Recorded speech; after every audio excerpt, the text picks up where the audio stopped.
আসসালামু আলাইকুম। Hello guys, সকলে কেমন আছেন? তো আশা করি সকলেই ভালো আছেন।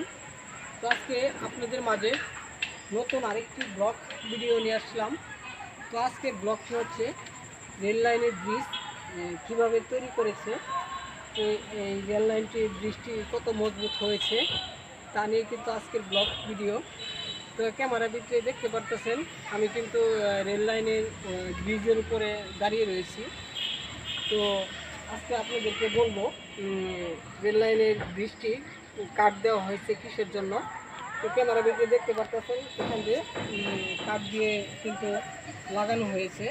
তো আমরা কিন্তু রেল লাইনের মাঝখানে, ব্রিজের মাঝখানে দাঁড়িয়ে অবশ্যই আমার ভিডিওর সাথেই থাকবেন।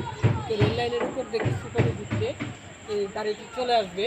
তো অবশ্যই আপনাদেরকে আমি দেখাবো রেল লাইনের ব্রিজটি কীভাবে কেঁপে ওঠে। তো ব্রিজটি কিন্তু হালকা হয়েছে। তো মজবুত করার জন্য কী কী করতে হবে, এখানে কি প্রয়োগ করতে হবে তা অবশ্যই যারা এই ধরনের রেল লাইনের মতো ব্রিজ তৈরি করতে চান তারা কিন্তু অবশ্যই আমাদের চ্যানেলটিকে সাবস্ক্রাইব করে যাবেন, কমেন্ট করবেন, লাইক করতে ভুলবেন না। তো আমরা কিন্তু আপনাদের মাঝে প্রতিনিয়ত এই ধরনের নতুন অবশ্যই আপনারা আমার সাথে থাকার চেষ্টা করবেন। তো ব্রিজটি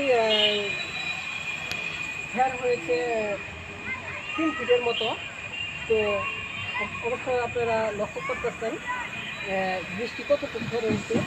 তো দর্শক আমার সাথে থাকবেন, কিছুক্ষণের ভিতরে এই গাড়িটি আমাদের এই ব্রিজের উপর দিয়ে প্রবেশ করবে। তো অবশ্যই যারা যারা ভিডিওটি দেখতেছেন ভিডিওটি লক্ষ্য রাখবেন। তো কীভাবে গাড়িটি ব্রিজের উপর দিয়ে যায়, বৃষ্টি কীভাবে নড়াচড়া করে তা কিন্তু অবশ্যই আমার ভিডিওর মাঝখানে আপনারা দেখবেন। তো দর্শক এই মুহূর্তে গাড়ি কিন্তু চলে আসতেছে। তো যারা যারা আমার এই রেল লাইনের ব্রিজের ভিডিওটি দেখলেন তাদেরকে কিন্তু অসংখ্য পরিমাণ ধন্যবাদ।